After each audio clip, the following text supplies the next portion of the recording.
Hey man, we're gonna talk about today's life, what's going on in the social world, and talk about bro's Japan trip, man. Finally back from Japan. Yeah, buddy. You know what I mean? Just catch up on life. I mean, we already did that behind the camera, but in front of the camera, we can let them know the new steps or the future steps when it comes to this podcast. Or for us, you know what I mean? Because, this is our thing. We love watching podcasts. We love watching it, listening to it, man. Yeah. And we always have our own little 2 cents. Yeah. While we're watching it, we're like, man, we could do this. Yeah. We can sit down and talk about this. Yeah, man, because Drink Champs inspires me. Expert Opinion inspires me. I know No Jumper inspires you sometimes. Not anymore. Not as much anymore. Yeah, I know after all that stuff that happened Adam with them. wilding out on No Jumper and treating T-Rail. Not T-Rail, but, I forgot his name, but... Overall, just Adam not being the man as he should be, apologizing when he should have. But we're not about to get in. It's a list of podcasts that go on and on and on, man. He definitely inspired us because, like I said, man, we would sit here beforehand just watch Drink Champs. Yeah. We have our own little 2 cents. Yeah, we would just talk about it while they playing. Mm-hmm. Even when they do the game when it's not true or false, or you gotta pick one or the other when it comes to celebrities, we be like, man, that's gonna be a both, man, or we pick one and then if we disagree or don't see eye to eye, we talk about why or all the other stuff, and whatever topic they want to talk about, we talk about at the same time. So to create this podcast or just to talk, and send it and show it on YouTube, it's gonna be something, man. It's gonna be special, something, man. It's gonna be special. Yeah, man. Brothers podcast, man. I can't think of one podcast that got brothers on it, like actual brothers on it. It's probably a lot. It's probably something out there. Yeah, it's definitely something out there. It's just I haven't seen it either. I haven't seen it. You know what I mean? Mm-hmm. Hey, how much y'all think we look alike? Now, originally, I didn't have this going on. Mm-hmm. I'll be honest with you. I'll show a picture of what I look like without all this, but. Now that I have facial hair, how much do you think me and Bam look alike? Let's be real. Yeah. How much y'all think we really look alike? And how old y'all think this dude is, man? Him too. Yeah. Let us know how old y'all think I am. And then how old you think he is. And then tell us pretty much, how much do we look alike? Are we twinning? How much are we twinning if we are twinning? You didn't went from 0 to 100, man, when it comes to growth, man. Puberty hits you like, I don't know, out of nowhere, man. I don't know. Puberty, or it's just like you've grown a lot, man.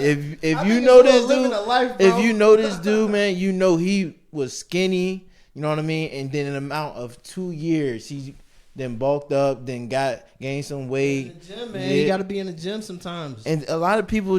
Listen, and a lot of people going to ask you your process, man. Like, how did you get so strong? How did you get so big? You know what I mean? I feel like you should tell them that because, you know me, I was chubby, and then I kind of grew into the gym and bulked up and got strong because I was always big. Yeah. You went from 0 to, you know what I mean? I started off chubby. Coming into high school, I started off chubby. I was a little thick, they used to call me Meatball. Yeah, I remember that. Choir used to call me Meatball. The little choir instructor, Miss Fraser, used to call me Meatball. And then I want to say it was around junior year, going into my senior year, I lost a lot of weight, cut weight. I was at 175 at the time. I was about 5'6", 5'7", something like that. Cut weight down to about 150. And then after I cut weight from 150, I started gaining it back around, mid to end of senior year because I started working out with Bam. He would be in the garage lifting weights, running down to the beginning of the neighborhood and back. So I started lifting with him and put the weight back on, jumped up to about 160, 165, and then we left off for the military. Left off for the military. If you know anything about military installations, they got a gym here, bro. And hopefully you get a good military installation. They got a pretty good gym here, at least where I've been stationed on TDY. All of that to say this, and I think you can attest to this too. The biggest reason why I was able to find progress with a lot of these things is because of one thing: consistency. I can give you the meal plan. I can give you the, hey, this is what you do. This is what time you should wake up. This is the time you go to sleep. This is what you need to make first thing in the morning. Cook you 4 eggs, this amount of cheese. You need to count your carbs, your macros. I can give you all of that. But consistency is the biggest thing. And I think all of us, I know it's a little cliche at this point, consistency, But honestly, bro, that's the fact behind. Like that's just what it is. You got to stick with it once you start whatever you're doing. This doesn't even got to apply simply just to working out. It could be relationships. Hey, look, I'm a make sure I check in with this person at least twice a month. Stick to it. Yep. Stick to your word and be consistent with it. So consistency is the biggest thing. Of course, I changed my diet a little bit. I started eating more.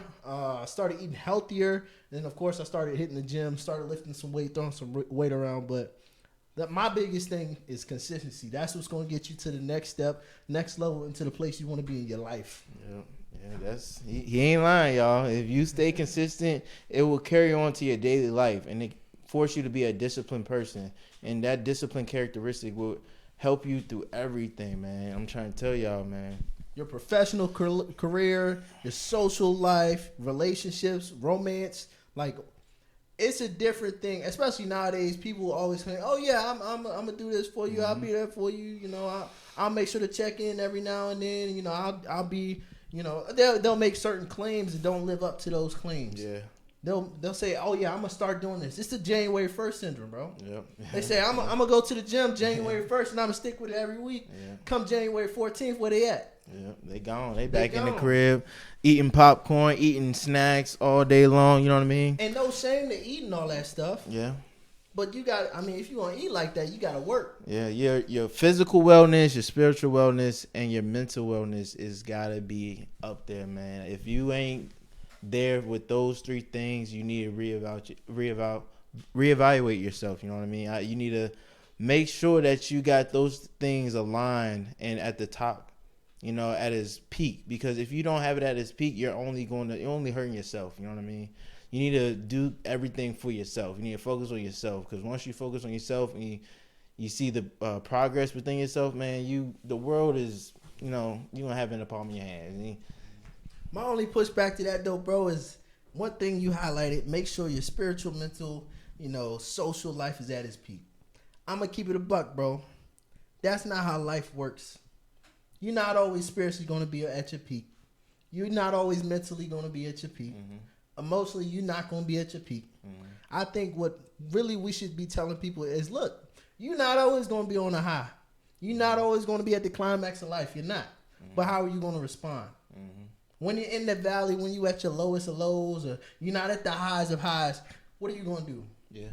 We say choose discipline. Choose consistency. Yeah. Choose a positive mindset, even though you're not feeling good, even though you're not happy when you look in the mirror. Yep. I know a lot of this stuff is easier said than done too. I get that.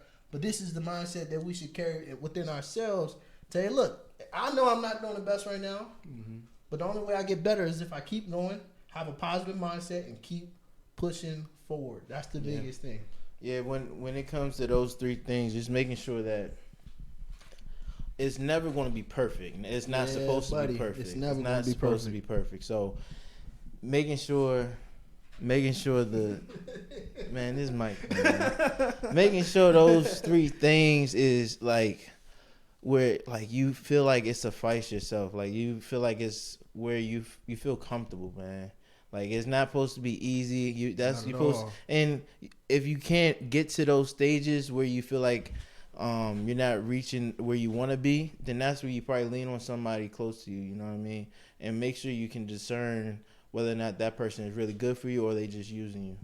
And that's a whole nother topic right there.